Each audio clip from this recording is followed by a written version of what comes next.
하나님 앞에 아름다움이라는 제목으로 하나님 말씀을 전하도록 하겠습니다. 우리가 이제 성년이 되면은 이제 사회로 진출하게 됩니다. 오늘날 직장 생활을 하는 사람들이 대략 한 80% 정도 된다고 합니다. 자기 사업을 하신 분들 한 20% 되고 한 80%는 직장 생활을 하게 되는데, 이 직장 생활을 함으로써 얻는 유익이 무엇입니까? 생계 유지를 하는 수단이죠. 최고의 수단은 우리가 생활을 해야 됩니다. 그러려면은 경제적인 활동을 해야 되고, 그 경제적인 활동을 통해서 우리 먹고 자고 쓰고 이런 필수품들을 공급을 받아야 되기 때문에 우리가 사업을 하든지 아니면 직장 생활을 해야 됩니다. 그래서 아마 대부분은 직장 생활을 하고 있을 것입니다. 우리 성도들도 대부분 직장 생활을 하고 있죠. 직장 생활을 하는 데 있어서 일반적으로는 생계 수단으로 우리가 직장 생활을 생각하는데, 이 생계 수단의 일자리는 우리에게 굉장히 중요한 일이죠. 그렇기 때문에 이 회사가 잘 돼야 됩니다. 그렇죠? 내가 다니던 회사가 만약에 경제적으로 어려움을 당하고 또 사업이 부진하고 그러다 보면은 문을 닫게 되면은, 이 폐업을 하게 되면은 결국에는 내가 다니는 직장을 잃어버리게 되죠. 그러면 이제 새로운 직장을 구하든지 그런 일자리를 구하지 못하면은 생활에 당장의 어려움이 옵니다. 그렇기 때문에 우리가 일자리를 가지고 있다는 것은 사실 하나님의 은혜입니다. 일을 하고 싶어도 신체적인 결함 때문에 못하는 사람, 환경 때문에 못하는 사람, 병이 걸려서 못하는 사람, 또 능력이 없어서 못하는 사람, 힘이 없어서 못하는 사람, 참으로 경제적인 그 수단을 지금 강구해야 되는데도 불구하고 내게 일할 수 있는 공간이 없다는 것은 참 슬픈 일입니다. 그래서 실직을 당한다는 것은 큰 슬픔을 당하는 것과 같습니다. 그래서 우리는 이 회사가 잘 되기 위해서 기도해야 됩니다. 그리고 이 회사를 운영하는 고용주, 대표가 있죠. 그 대표를 위해서도 우리가 기도해야 됩니다. 왜냐하면은 그 고용주가 이 고용한 이 종업원, 자기의 직원들을 위해서 또 자기 자신뿐만 아니라 이 회사를 잘 운영을 해야만 모두가 다 잘 살 수 있는데, 자칫 잘못하면은 방탕한 생활을 한다든지 또 회사를 잘 운영을 못한다든지 엉뚱한 쪽으로 마음을 이렇게 기울여서 회사를 심각한 위기에 빠지게 만든다든지, 이런 모든 책임들은 이 회사 대표에게 있거든요. 그렇기 때문에 그 대표가 최선을 다해서 이 회사를 살릴 수 있도록 우리가 기도를 해야 됩니다. 그리고 또 우리는 이 생계 수단만이 아니라 지금 현재 다니고 있는 이 직장 생활, 이 사회 생활을 통해서 하나님 믿는 사람으로서 하나님을 증거해야 될 그런 사명이 우리에게 또 있습니다. 예수를 믿는 사람들은 추가적인 사명이죠. 예수를 안 믿는 사람들은 그저 직장을 다니면서 돈만 벌면 된다 이렇게 생각할 수 있지만은, 예수를 믿는 사람들은 생계수단뿐만 아니라 우리가 그 직장을 통해서 하나님을 증거하는 그런 위치에 있다. 즉 말해서 우리가 우리나라 사람이지만은 외국의 대표 정권을 위임받은 사람이 있습니다. 그 사람 대사라고 해요. 대사. 우리나라에 대사들이 다 있습니다. 대사관에서 근무하는데, 그래서 실제로는 여기 있지 않지만은 그 나라에 가서 우리나라를 대표해서 활동을 해야 되기 때문에 잘못하면은 우리나라가 욕을 얻어먹고, 그 대사가 우리나라를 잘 전달하면은 우리나라의 국익이 올라가게 되는 거죠. 그런 것처럼 예수 믿는 사람들은 보이지 않는 하나님을 예수 안 믿는 사람들에게 어떻게 증거가 됩니까? 아, 저 사람이 바로 예수 믿는 사람이구나. 하나님의 대사구나. 이것은 우리의 모든 투명한 이 모습으로 나타나게 되죠. 그렇기 때문에 우리 한편으로는 생계를 유지하기 위해서 직장생활을 하지만 또 한편으로는 하나님을 증거해야 되는 사명 때문에 부담감이 있는 거죠. 그렇죠? 부담감이 없다면 그건 거짓말일 것입니다. 정말 하나님 믿는 사람이라면 내가 행동하는 그 하나하나가 하나님에게 영광이 될 수도 있고 높여드릴 수도 있고 잘못하면은 하나님 이름을 더럽히고 그런 일이 생길 수 있죠. 우리 가족도 우리 친척들, 우리 지인들 가운데에 참 이 사회에 유익한 그런 일을 하면은 내가 안 하더라도 그 사람이 그런 참 존중받고 영향력을 끼칠 때에 우리도 한없이 박수를 쳐주잖아요.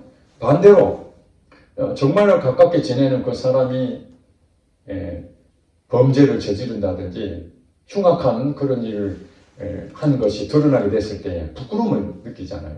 모두가 다 이름이 더럽혀지는 그런 일들이 생기지 않습니까? 그렇기 때문에 우리가 오늘날 살고 있는 우리는 직장 생활을 할 수밖에 없고 이 직장 생활에 있어서 중요한 건 뭐냐면 또 인간관계입니다. 아시다시피 일해서 돈을 벌고 일을 통해서 얻는 성취감도 있지만은 또 직장 생활 안에는 인간관계가 돼 있거든요. 혼자 하는 게 아니고 같이 더불어서 일을 하게 돼 있습니다. 그래서 이 사회생활, 인간관계에 대해서 성경은 우리에게 뭐라고 얘기하느냐 이게 굉장히 중요하잖아요. 여러분 한 주간 동안 말씀 묵상 가운데에 베드로 전서를 여러분한테 말씀드렸습니다. 1장부터 5장까지 있는데 어느 내용을 오늘 본문으로 정할까 하다가 참 많은 부분이 함께 말씀을 나눴으면 좋겠는데 특별히 하나님께서 오늘 2장의 말씀을 증거하라는 그 마음을 주셔서 여러분에게 함께 나누고자 합니다. 오늘 18절부터 21절까지 우리 함께 봉독했지 않습니까? 이 내용은 우리 직장 생활하는데 인간관계, 우리가 어떻게 해야 될 것인가 하는 부분들을 말씀하고 있습니다. 그런데 오늘 이 본문 말씀은 베드로 전서니까 베드로가 쓴 편지거든요. 베드로가 성도들에게 쓴 편지입니다. 그러니까 그 당시에도 직장 생활 하는 사람도 있었다는 거죠. 그리고 다른 성경에 보면은 에베소서나 골로새서에 보면 그건 사도 바울이 쓴 편지입니다. 거기도 보면은 상전과 종의 관계를 말하고 있습니다. 그러니까 주인과 종. 거기도 어떻게 말하면 직장 관계일 수도 있고 또 우리가 보면 과거에는 노예 제도가 있었잖아요. 그래서 주인과 종의 관계, 상사와 부하의 관계 이런 부분에서도 우리가 어떻게 행동을 해야 되느냐 하는 부분에서 바울도 똑같이 그런 얘기를 하고 있습니다. 가정에 대해서도 아내들은 어떻게 해야 되고 남편들은 어떻게 해야 되고 이런 부분에서도 가정의 공동체에 대해서 우리는 어떤 신앙생활을 해야 되는가 하는 것도 있지만 또 직장생활에 대해서 상하관계 또 서로의 그 인간관계를 어떻게 할 것인가 라는 부분에서 사도 바울이나 사도 베드로 신약 성경에서 아주 중추적인 하나님의 그 사역자로 말한다면 바울과 베드로 아닙니까? 그들을 통해서 우리에게 주시는 말씀이 직장 생활을 어떻게 할 것인가 라는 것은 굉장히 중요한 일이고 또 여러분들은 실제로 현재 지금 직장 생활을 하고 있기 때문에 오늘 이 말씀은 더 가깝게 아마 생각이 될 것 같습니다. 자, 18절 보니까 뭐라고 했냐면 사환들아 범사에 두려워함으로 주인들에게 순종하되 사환들아 이렇게 했는데 여러분들 사환이라 그러면은 요즘 용어가 아닌 것 같아요. 아주 옛날 번역할 때에 사환으로 번역을 했는데 요즘으로 말하면은 종업원이라고 할 수 있습니다. 사환은 고용이 되어서 일하는 사람을 사환이라 그러는데 요즘으로 말하면은 회사원, 직장인, 종업원 이렇게 표현할 수 있을 것입니다. 그래서 사원들아, 그러니까 직장에 다니는 우리 모두가 해당이 되겠죠. 자, 범사에 두려워함으로, 범사. 모든 일이죠, 모든 일. 어느 한 부분을 얘기하는 것이 아니라 우리 직장생활 일어나는 모든 일에 두려워함으로 주인들에게 순종하되, 주인이 누굽니까? 직장생활의 주인은 회사 대표죠. 고용주입니다. 여러분들의 고용주가 있죠. 고용주가 있어요. 회사로 말하면 대표나 사장님, 고용주가 있습니다. 그 사람들에게 두려워함으로 순종하라. 왜 그렇습니까? 두려워한다는 것은 막 벌벌 떨고 막 그냥 나를 어떻게 할까 무서워서 하는 그 두려움보다는 함부로 대하면 안 된다는 겁니다. 회사 대표를 같은 인간이기 때문에 너나 나나 똑같아. 그래서 함부로 그냥 대하고 이런 식으로 하지 말라는 것입니다. 사원들, 우리 직장 다니는 우리 그리스도인들은 이제 어떤 행동을 해야 되느냐? 고용하는 대표나 사장님이나 고용주에게는 어떤 태도를 해야 되느냐? 깍듯한 예의를 갖춰야 된다. 두려워한다는 얘기는 그 사람의 존중한 마음을 가져라 이 말입니다. 그 사람이 대단해서 그런 게 아니라 내 월급주니까 내가 혹시 잘릴까 싶어서 그런 게 아닙니다. 성경에는 그 고용주도 하나님이 우리에게 생활을 할 수 있도록 연결시켜준 하나의 도구일 뿐입니다. 그 사람이 나를 자른다 해서 하나님께서 이 사람이 아니면 다른 사람을 통해서 얼마든지 생활할 수 있도록 하나님 하신 줄 믿습니다. 그 사람이 돈을 주는 게 아닙니다. 그저 그 사람은 통로일 뿐입니다. 그렇기 때문에 그 사람이 나의 밥줄을 갖고 있으니까 두려워서 그런 사람 많잖아요. 혹시 내가 잘못 보이면 잘릴까 싶어서 아부하고 아첨을 떨고 어떻게든지 그 사람 딸랑딸랑 해서 예전에 김용곤 그 회장님 우리 회장님 나왔잖아요. 딸랑딸랑 하면서 아부하고 그 자리를 지키려고 이런 식으로 두려워하라는 것이 아니라 진심을 다해서 존중하는 마음으로 회사 대표의 깍듯한 예를 갖추라. 그리고 뭐 했습니까? 순종하되. 순종이 뭡니까? 순순히 동의를 해서 그 일을 하는 겁니다. 사장님이 지시를 했습니다. 그러면 사장님이 지시를 했다는 얘기는 사장님이 해야 할 일을 내게 맡겨준 거잖아요. 그러면 그 일을 내 생각은 아닌데요. 사장님 틀렸습니다. 난 안 하고 싶습니다. 좀 쉬운 일을 주세요. 왜 어려운 일을 자꾸 내한테 주고 저 사람 맨날 쉬운 일만 시킵니까? 편한 일은 저 사람 다 주고 잡일은 내한테 다 시키고 이렇게 얘기하면 어떻게 된다는 거예요? 순종하는 게 아니잖아요.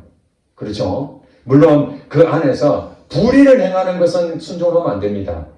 이해가 되시죠? 불의를 내가 도둑질 해오라 하는데 어떻게 순종하면 되겠습니까? 물론 군대에서는 명령 체제가 완전히 제대로 이렇게 세워져 있기 때문에 불의하든 부당하든 그걸 이 부하가 따질 수가 없습니다.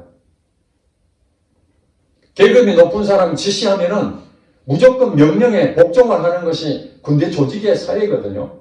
그렇지만은 지금 우리가 직장생활 하는데 막 그냥 어떻게 말하면은 불의한, 부정직한 그런 부분에까지 우리가 말하는 건 아닙니다. 그러나 우리가 보실 때 순종을 하는데 이제 잘 보세요. 순종을 하는데 선하고 관용하는 자들에게만 아니라 까다로운 자들에게도 어떻게 하라는 거예요? 그리하라. 여기서 우리 인간관계에 대한 아주 중요한 부분을 엿볼 수 있습니다.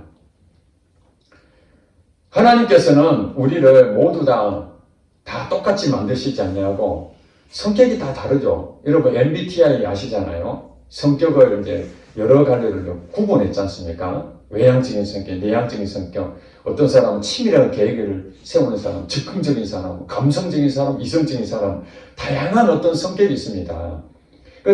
태생 때부터 아주 사람이 이게 부드러운 사람이 있어요.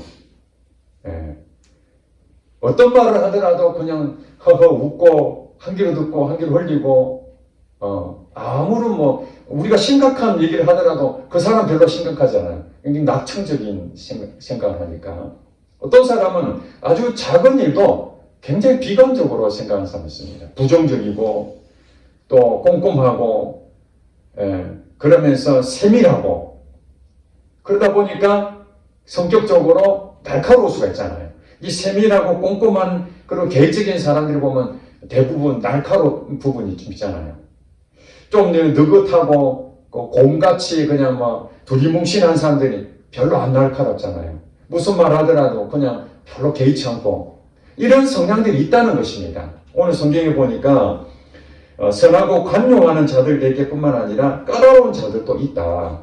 인간관계에 우리가 직장생활 하다 보면은 사람이 부드러운 그 상사가 있습니다. 아주 따뜻하게 말 한마디 하더라도 아주 격려하면서 용기도 주고 이런 상사가 있는 반면에 그리고 잘 가르쳐 주죠. 또 실수해도 또 그걸 또 이해해주고 격려해주고 그런 사람 만나면 복입니다. 그렇지 않습니까? 사람은 실수할 수 있고 또 이렇게 못할 수도 있는데 그것을 나무라지 아니하고 잘 감싸주고 좋은 것은 자기 부하의 공로를 돌리고 좀 문제가 되는 것은 상사가 자기가 다 떠안고 그런 사람 만나면 얼마나 복입니까?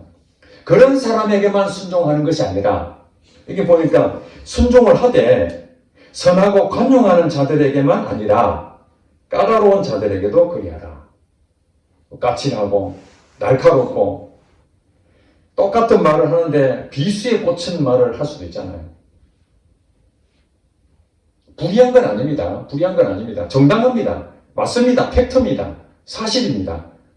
그런데 좀 말을 좀 이렇게 부드럽게 해주면 좋은데 그냥 비수를 꽂힐 만큼 그런 얘기를 들을 때가 있잖아요. 그럼 어떻습니까? 내가 잘못한 거 분명한데 회사 안 다니고 싶잖아요. 그러면은 직장 상사하고 뭐고 막 대두고 싶잖아요. 니는 잘하냐? 사람이 실수할 수 있지. 너도 초보 때 그러지 않았느냐? 막 그러고 싶잖아요. 그런데 이런 사람들한테도 어떻게 하라는 거예요? 순종하라는 거예요. 왜냐하면 우리 사람에게는 다 똑같지 않기 때문에 까다로운 사람 만날 수도 있고 때로는 성품이 온유하고 좋은 사람 만날 수도 있습니다. 통계적으로 봤을 때 여러분들이 모든 사람에게 다 좋은 얘기를 듣고 싶잖아요. 저도 그렇습니다. 우리 성도들이 있는데 여기에 있는 모든 성도들이 목사님 너무 은혜로워요. 그리고 또 온유하고 부드럽다 그러고 나의 그 허물이 있는데도 불구하고 장점들을 자꾸 얘기해주고 격려해주고 내가 막 지칠까봐 또 많이 위로해주고 물심양면으로 저에 대해서 이렇게 협조하면은 얼마나 좋은지 모릅니다. 다 똑같을까? 저만 그런 게 아니잖아요. 그런데 성도들 가운데에 비난하고 목회자가 그럴 수 있느냐? 목사님 이건 틀렸습니다. 이건 이래야 됩니다. 막 따지고 그러면은 인간이기 때문에 속상할 때가 있지요. 그럴 때가 있지 않습니까? 그 사람이 불의하고 막 그런 것이 아니라 성격적으로 까다로운 사람이 있습니다. 막 굉장히 따지고 집요하게 그거에 대해서 지적하고 막 그런 사람도 있거든요. 똑같은 얘기입니다. 교회가 모두가 다 온유하고 편안하면 얼마나 좋습니까? 그런데 때로는 막 자기 주장이 강하고 까다롭고 까칠하고 그런 사람들이 있습니다. 우리가 내가 생각하는 인생 가운데에 편하고 쉽고 모든 것이 다 내게 만족스러울 만한 그런 환경이 된다면 사실 기도할 게 별로 없을 것입니다. 우리 힘든 일이 없고 고통이 없고 고난이 없으면 사실 좀 나태해지고 게을러지고 좋은 걸 좋게 못 느낄 때가 굉장히 많을 것입니다.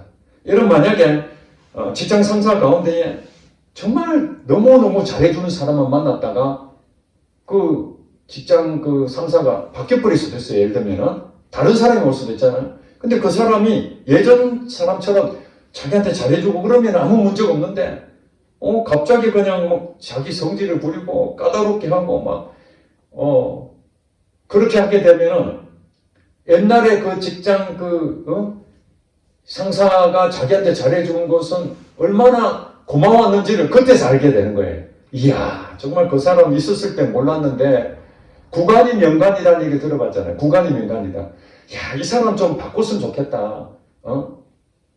좀 좋은 사람 없나? 이랬는데 새로 왔는데 그 사람은 옛날보다 더 한 거예요. 그러면 차라리 옛날 사람이 더 좋을 건데 이런 생각을 할 수 있지 않겠습니까? 그러니 이 까다로운 사람이 있는 그 자체가 사실은 내게는 불편한 일이지만은 그것이 오히려 내게 많은 유익을 줄 때가 있다. 온유한 사람을 만났을 때 하나님께서 이런 온유한 사람을 통해서 내게 위로해 주려고 이런 사람 만나게 해주셨구나. 그리고 이 까칠한 사람 만나면 이 까칠한 사람을 통해서 그 사람을 위해서 기도하고 또 내가 상처를 받을 수 있는데 또 하나님을 생각하면서 인내하고 참고 여러분 참는다는 것이 아무 문제가 없는데 참는다는 것이 그게 무슨 행동이 되겠습니까? 화가 나지도 않고 마음이 편안한데 그게 인내하고 참아야 될 이유가 하나도 없잖아요. 화가 나고 막 그냥 하던 일이 안 되고 이럴 때에 참아야 된다. 내가 이래서는 안 되지. 그래서 여기 보니까 뭐라고 되어 있습니까? 19절에 부당하게 고난을 받아도 하나님을 생각함으로 슬픔을 참으면 이는 아름다우나 이렇게 말합니다. 부당하게. 여기서 부당하게라는 것은 까칠한 사람들은 이제 대상을 하는 거죠. 까다로운 사람들이 내게 얘기를 하는데 억울하게 말도 좀 좋은 얘기를 해야 되는데 아주 정말 비수 같은 그런 말을 하고 힘든 일들을 자꾸 시키고 남들은 하나만 주는데 내한테 일은 3개를 준다는데 부당하잖아요. 공평하네. 나는 월급을 저 사람보다 적게 받는데 일은 저 사람보다 2배나 더 해. 부당하잖아요. 그걸 시키는 거예요. 그러더라도 하나님을 생각함으로 이 슬픔을 참아라는 거예요. 슬픈 일이죠. 여러분 똑같은 잣대를 가지고 공평하게 해야 우리 마음이 이해가 되는데 내가 상대방보다 희생을 하고 더 대우를 못 받는다 생각하면 이게 슬픈 일이거든요. 억울한 일이 되는 겁니다. 그렇게 해서 고난을 받게 되면 가슴이 아픈 일이 됩니다. 그런데 누구를 생각하라고요? 하나님을 생각하라는 거예요. 지금 현재의 환경을 보면은 슬픔이 없어질 수가 없습니다. 왜냐하면 지금 부당한 대우를 받고 있기 때문에 이 부당한 대우가 해결되지 않으면 내 마음은 어떻습니까? 여전히 슬픈 거예요. 그러면은 지금 부당하게 대우하는 이 사람을 바꿔야 되죠. 바꾸든지 내가 회사를 그만두든지 해야 되죠. 이 문제를 해결하려면. 그렇지 않겠습니까? 그런데 여전히 부당한 대우를 하는 그 사람은 그대로 있고 그 사람은 나갈 생각도 없고 이 회사 만약 고용주 같으면 그 사람 자기 것인데 내가 나가야 되지. 그 사람이 나갈 수는 없잖아요. 나를 고용했으니까. 그런데 여기서 보니까 예수를 믿는 사람, 안 있는 사람들은 때려치워버리고 그래. 더 이상 내가 이 회사만 있나. 나는 이 고통 더 이상 못 참아. 그리고 다른 데 옮기려고 하고 또 더 좋은 회사를 갈 수도 있겠죠. 그런데 예수를 믿는 사람들은 이 회사를 하나님께서 주셨다면 내가 마음대로 움직이면 안 되는 겁니다. 여러분 다 경험하셨잖아요. 이 회사를 통해서 어려움을 당한다 할지라도 이것은 내게 신앙생활에 유익함을 주기 위해서 하나님께서 그 까다로운 사람을 붙여준 것이지 나를 힘들게 하고 나를 고통스럽게 만들고 하나님 나를 사랑하지 않아서 벌 주려고 그러지 않는다는 거예요. 그렇다면 지금 부당하게 이런 고통을 당한다면은 우리는 뭘 생각해? 하나님을 생각해. 왜 하나님께서 나를 이 회사로 보내셨을까? 많은 생계 수단을 가질 때가 많은데 왜 하필이면 하나님이 이곳에 일자를 주셨을까? 그런데 그 사람이 선하고宽容을 베푼 사람 같으면 내가 너무너무 행복할 것 같은데 왜 하필이면 까다로운 사람 주셔가지고 매일매일 스트레스 받고 이 슬픔이 가시지 않는 이 상황을 하나님 왜 하셨을까? 내 힘으로는 그것을 바꿀 수가 없는데 하나님을 생각하라는 거예요. 하나님을 생각하면은 이 회사에 나를 왜 보내셨는지를 알게 됩니다. 이 내용에 똑같이 골로새서하고 에베소서에 사도 바울이 직장 생활할 때 어떻게 해야 되느냐? 상사들에게는 순종을 해야 되는데, 순종을 해야 되는데 사람을 기쁘게 하기 위해서 눈가림만 하지 마라. 사람을 기쁘게 하기 위해서 눈가림이라는 무슨 말입니까? 아부한다는 것이죠. 이 상황을 모면하기 위해서 그저 이렇게 잘 보이려고. 그러나 그 사람이 안 볼 때는 어떻게 한다는 거예요? 내 마음도 그런 거죠. 사장님이 올 때는 일하는 척 하다가 사장님이 딱 가면은 그 다음 뭐예요? 바로 그냥 컴퓨터 갖다 놓고 일 안 하고 뭐 한다는 거예요? 게임을 하는 거예요. 제가 회사 다니면서 그런 경우를 많이 봤습니다. 쉬는 시간에 잠시 휴식 시간이 자유시간이니까 뭐 보면은 뭐 여러 가지 게임도 하더라고요. 잠도 자는 사람도 있고 휴식도 취하는 사람도 있는데 그런데 시간이 아까우니까 쉬는 시간이나 퇴근하고 해야 되는데 업무 시간에 그 게임을 하는 사람이 있습니다. 여러분 심지어는요 학교 공부하는데 앞에서 교수가 그 강의를 하잖아요. 이거 부끄러운 얘기입니다. 제가 신학대학원에 가는데 교수가 앞에서 신학교 공부니까 지금 다 목회자 되실 분들이잖아요. 그래서 학생들에게 가르치는데 노트북이 있으니까 노트북 꺼내놓고 이렇게 이제 그 필기도 하고 뭐 자료도 검색하고 여러 가지 합니다. 근데 제가 이제 뒤에서 이렇게 보고 있는데 어떤 이제 누구라고 말을 못하겠네요. 전도사님이죠. 교회 사역하는 전도사님. 노트북을 펼쳐놨는데 앞에서 교수님은 강의를 열심히 하고 있는데 이 사람은 지금 뭘 보고 있냐니까 영화를 보고 있는 거예요. 노트북을 펼쳐놓고 눈은 저쪽에 보면서 계속 영화를 보고 있는 겁니다. 이게 사람에게 기쁘게 하기 위해서 눈가림만 하고 있는 건 똑같은 거죠. 교수님이 볼 때는 열심히 강의 듣는 학생으로 보이지만은 실제로 자기는 뭡니까? 이 수업을 안 듣고 지금 영화를 보고 있는 거예요. 딴짓거리 하고 있다는 것이죠. 이러면 안 되는 겁니다. 우리 회사 생활 한다는 것은 그 고용주가 나를 그 시간에 맞춰서 월급을 주는 것이고, 그러니까 내가 일하는 그 시간에는 어떻게 해야 됩니까? 최선을 다해야 됩니다. 대표가 있든 없든 내가 이 일하는 그 자리에서 남들이 어떻든 간에 부끄러움이 없도록 최선을 다해야 됩니다.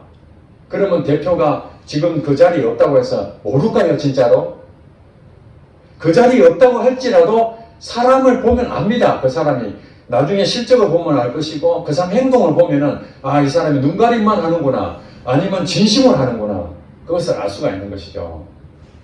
저도 예전에 그 직원들을 이제 고용했던 그 회사 운영할 때가 있는데 일을 맡겼는데 두 사람이 4월 5일날, 지금은 이제 공휴일이 아니잖아요. 그때 식목일은 공휴일이었는데 그때 이제 일이 많으니까 일하러 갔던 것 같아요. 그런데 한 사람은 공휴일이라고 안 나오고, 한 사람은 일이 지금 빨리 급하게 마쳐야 되니까 쉬어야 되는데도 가서 일을 했다는 거예요. 저는 그걸 몰랐어요. 나중에 알게 됐습니다. 제가 그런 마음이 들더라고요. 내가 앞으로 회사를 계속 운영한다면은 그 공휴일에 나왔던 그 친구하고 같이 해야 되겠구나. 왜냐하면은 쉴 수 있는데도 불구하고 이 일을 위해서 그렇게 최선을 다하고 있는 그 모습이 언젠가는 드러나게 된다는 것이죠. 그래서 눈가림만 하지 말고 어떻게 하라? 상전들을 두려운 마음으로 오직 두려운 마음으로 죽게 하듯 하라. 이 본문에는 하나님을 생각함으로 참아라 그랬는데, 골로새서나 에베소서 사도 바울은 죽게 하듯 하라, 주님께 하듯 상전들을 대해라, 이런 얘기입니다. 부당하게 고난을 받더라도 하나님을 생각함으로, 그래, 이 대표가 예수님이야, 이 대표가 나의 직장 상사야, 이렇게 생각하라는 거예요. 그러면 어떻게 됩니까? 직장 상사에 대해서 예수님이라고 생각하는데 어떤 걸 내게 지시하더라도 거기에 대해서 아멘하고 받아들일 수 있지 않겠습니까? 사람으로 생각하니까 불편하고 슬픔이라고 생각하는데, 이분이 바로 예수님이라고 한다면은 내가 기꺼이, 왜냐하면 예수님은 나를 위해서 죽으셨으니까, 그만한 은혜를 입었는데 예수님이 무슨 말씀을 하시더라도 내가 당연히 따라간다, 이 생각이 되는 거예요.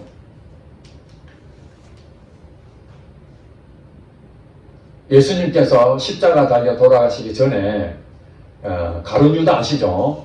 12제자 가운데 예수님 배반했던 가룟 유다가 예수님을 팔아먹으려고 군대와 많은 사람들을, 무리를 데리고 예수님이 계신 곳으로 옵니다.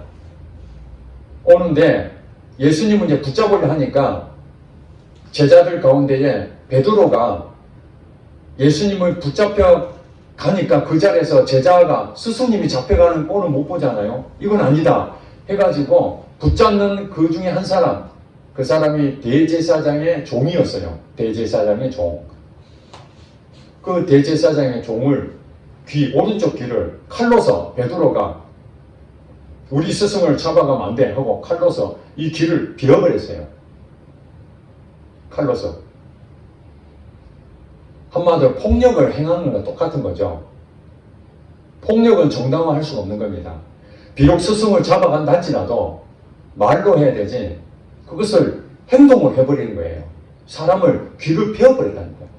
그때 예수님이 베드로에게 하신 말씀이 이것까지 참으라. 이것까지 참으라. 이 참는다는 것, 고린도전서 13장에 보면은 사랑은 뭐라고요? 오래 참고. 우리가 예수를 믿는 사람은 기본적으로 사랑의 행위를 하게 되어 있거든요. 왜냐하면 예수님의 사랑의 전부이기 때문에. 그 사랑 때문에 우리를 구원해 주시잖아요. 그렇기 때문에 이 사랑은 오래 참는 거예요. 근데 베드로는 예수님의 그 사랑을 행해야 될 사람인데, 비록 스승을 잡아간다 해서 그것은 옳은 일이죠. 스승을 못 잡아가게 하는 것은 제자 입장에서는 당연한 일 아닙니까? 우리 스승을 못 잡아갑니다. 인간적으로 생각하면 당연한 겁니다. 그래서 가로막고 절대 안 됩니다. 차라리 나를 잡아갔어요. 이게 당연한 거죠. 그럼에도 불구하고 폭력을 휘두른 것은 그 사랑의 행위가 아니다. 오래 참아야 된다. 그래서 여러분 직장생활 하면서 참을 일이 많습니다. 참을 일이 많아요. 자기 성질대로 하면 안 되는 거예요. 때로는 여러분들 인격이 완전하지 않잖아요. 여러분 성품도 온전하지 않잖아요. 저도 마찬가지고 아직도 다듬어야 될 부분이 얼마나 많습니까? 그런 부분이 있기 때문에 그런 부당한 부분이 생긴다니, 억울한 일이 생기고 참 참지 못할 그런 일이 생긴다 할 때 우리는 내 힘으로 할 수 있어요, 없어요? 못하죠. 뚜껑이 열리는데 그걸 어떻게 참아낼 수 있습니까? 막 그냥 차라리 내가 회사 그만두면 그만뒀지, 내가 지금까지 참았는데 더 이상은 안 돼, 그러고 막 쏟아내잖아요. 그러면은 그때는 마음이 편할 수도 있어요. 막 그냥 속은 시원하죠. 그냥 막 퍼붓으니까 그래 참으면은 속병이 생기는데 막 할 말 안 할 말 욕까지 다 해버렸어요. 그 다음에 어떻게 됩니까? 쏟아진 물 돌이켜보면 어떻습니까? 잘했다 이 생각보다는 아이고 미쳤지, 내가 좀 참을 건데 내가 어쩌다고 그런 일을 했나, 이 수습이 안 되는 겁니다. 이게 그런 일이 생기잖아요. 그러면은 하나님께서 이걸 참으라는데 이것이 뭐라고 합니까? 이것이 아름답다는 거예요. 여러분, 하나님 앞에 아름다움이 있다는데 여러분들은 하나님 앞에 아름다운 사람이 되고 싶잖아요. 저는 그렇게 되고 싶어요. 하나님이 우리에게 너 참 아름다운 자야. 아름다운 사람이야. 이 소리를 듣는다는 것은 참는 건데 내 힘으로 참는 것이 아니라 하나님을 생각하고 참는다는 거예요. 그래서 사도 바울은 이렇게 말합니다. 너가 그렇게 참는 것이 죽게 하듯 하는 것이 그냥 끝나는 것이 아니라 하나님께서 보상해 주신대. 그 까다로운 사람이 내게는 보상할 수가 없어. 왜냐하면 그 사람 인격이 그러니까. 까다롭게 대했으니까 그 사람 삶이 그렇다는 거예요. 안 바뀝니다. 그렇지만은 그 사람이 내게 부당한 대우하고 억울한 일을 하게 만들고 그래서 그걸 참아냈을 때에 하나님이 그 사람 대신에 하나님이 이 세상을 창조하신 그 만물의 우주의 주인 되신 그분이 우리에게 그 까다로운 상사가 해주지 못할 엄청난 복을 우리에게 보상해 주신다는 거예요. 여러분 그것 때문에 우리 참을 수 있는 거 아니겠습니까? 지금 당장에는 이익이 없지만은 결국에는 하나님이 다 이것을 보고 있다가 더 좋은 곳으로 헤어지신다. 우리 청년 가운데에 그런 간증했잖아요. 지금 있는 회사 너무 하나님의 은혜로 참 좋은 회사다 생각해서 요즘 청년들 일자리가 없잖아요. 그렇게 해서 하나님 주셔서 들어갔는데 이 사장님이 까다롭게 막 그냥 일 시키고 밤늦게까지 일하게 만들고 월급은 적게 주고 하는 일은 많고 까칠하고 욕하고 얼마나 힘들겠습니까? 그럼 때려쳐라 이렇게 안 하고 이것까지 참아라. 이 슬픔을 참으면 이것이 아름답다. 하나님 어떻게 하면 좋습니까? 기다려라. 그 사장을 사랑해라. 사랑한다는 것이 무엇입니까? 우리는 이 사랑한다는 것이 추상적이지만 이것은 오래 참는 것이 사랑하는 것입니다. 그 까다로운 사람 상사에게 오래 참고 있으면 그것이 여러분 사랑하고 있는 거예요. 지금 참고 있다는 것 자체가 아무것도 아닌 것이 아닙니다. 엄청난 하나님의 은혜로 사랑을 베푸고 있는 거예요. 여러분 스스로 참는다고 참아집니까? 안 참아집니다. 그러니까 우리는 어떤 일이 생깁니까? 이 까다로운 사람 통해서 내가 힘들 때에 우리는 기도해야 됩니다. 하나님, 내 인격이 갖추어지지 않았는데 어떻게 이 사람을 품어낼 수 있겠습니까? 오래 참을 수가 없지 않습니까? 어떻게 내가 죽게 하듯 할 수 있겠습니까? 하나님 불쌍히 여겨주세요. 그러면서 기도하는 겁니다. 우리 기도하는 것이 그런 거 아닙니까? 상사를 위해서도 기도하지만 내 자신도 그것을 감당할 수 있게 해달라고 기도하는 것입니다. 목회자가 정말 온유하고 부드럽고 정말 은혜가 넘치고 이런 성도들은 얼마나 복입니까? 그런데 목회자 가운데 까다롭고 날카롭고 막 상처 주고 맨날 목사님은 나만 일시키고 내가 열심히 하는데도 안 알아주고 막 책망하는 것 같고 설교 들으면은 다 내한테 잘못했다는 것 같고 이런 생각을 할 수 있잖아요. 우리 직장도 있지만 교회도 그럴 수 있잖아요. 목회자를 통해서 위로받는 그 목회자 있는 성도들은 참 복받았다 이렇게 할 수 있는데 반대로 까다롭고 정말 까칠하고 부당한 그런 부분 때문에 성도들이 고통당하는 성도들 있잖아요. 때려치우고 다른 교회 가버리지 뭐. 이 교회만 있나? 이 목사님 말고 좋은 목사들 많은데 이럴 수도 있잖아요. 근데 하나님께서 왜 그런 교회를 보내셨을까요? 그 많은 교회 가운데 왜 까칠한 목사를 만나게 하고 교회 큰 교회에는 왜 작은 교회를 보내게 하셨을까요? 이걸 생각하고 죽게 하듯 하라. 그 상사, 나를 고용하는 그 대표, 이 교회의 목사님, 또 가정의 남편, 또 시어머니, 시아버지, 예를 들면은 그 위치에서 나보다 더 연장자 이런 분들에게 생각할 때 하나님을 생각하고 그분들 죽게 생각하고 참는다면 이것은 정말 아름다운 일이다. 너가 지금 그런 일을 통해서 오히려 더 많은 복을 받게 될 것이다. 이렇게 말씀하시고 있다는 것입니다. 그리고 20절에 보니까 죄가 있어 매를 받고 참으면 무슨 칭찬이 있으뇨. 그러나 선을 행함으로 고난을 받고 참으면 이는 하나님 앞에 아름답다. 그러니까 우리가 참기는 참는데 참아서 유익함이 있는 게 있고 참아도 별 볼 일 없는 게 있다는 거예요. 죄를 짓고 난 다음에 하나님 징계하는 경우 있어요. 여러분 그렇잖아요. 우리가 범죄하면 감옥에 가잖아요. 감옥에 간다는 것은 고난을 받는 거잖아요. 거기서 감옥 가서 내가 참고 감옥에서 참는 그게 무슨 유익이 있습니까?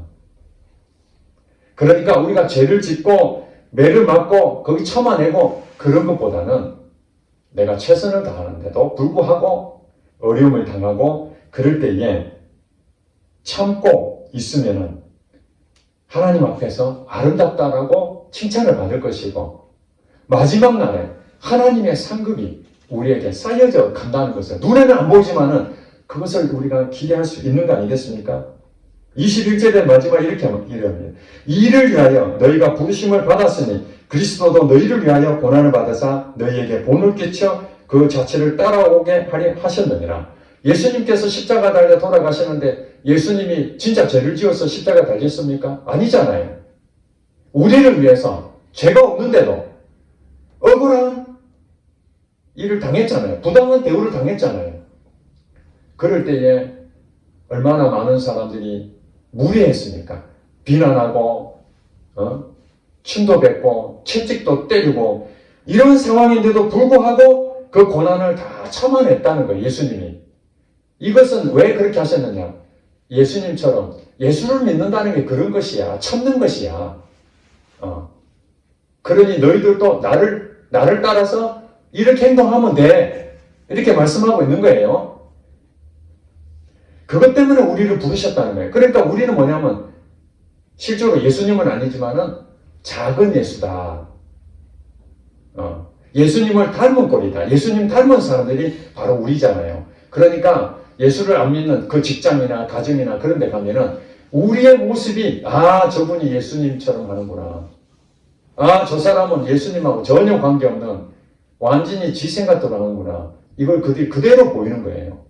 자, 그렇다고 해서 여러분들이 지금부터 이런 생각할 수 있어요. 나는 이제 예수님처럼 살아야 되는데 나는 인격도 갖추지 않았고 내가 그 사람들한테 어떻게 대하나 부담이 되죠. 부담이 안 되는 것이 이상하죠. 부담이 됩니다. 그렇다고 해서 여러분들이 이것 때문에 죄책감을 느낀다든지 그 사람들한테 어떻게든지 내가 잘해보려고 애를 써요. 여기에 잘해보려고 애를 쓰라고 한 게 없어요. 하나님을 생각하라는 거예요. 하나님을 생각하고 이걸 참는 것이 목표입니다. 목표. 이해가 되세요?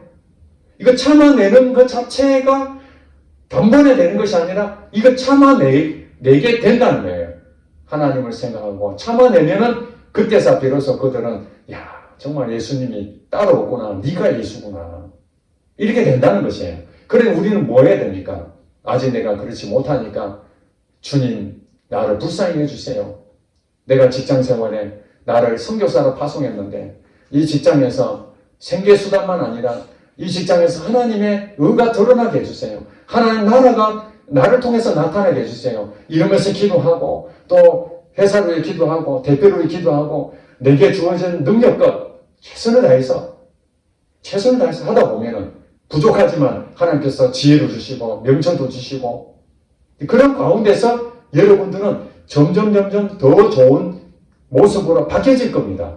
그러면서 오늘 이 말씀 보면서 내가 있고 부당하게 고난을 받아 옛날에 뚜껑도 열리고 막 함몰했는데 지금은 점점 더 좋아지고 있구나. 하나님 은혜구나. 내가 한 것이 아니라 하나님이 내 속에서 그 일을 하셨구나. 아멘. 감사합니다. 이런 고백이 터져 나오는 것입니다. 이것이 말씀이 실제가 되는 거예요. 결과는 하나님께 맡기는 겁니다.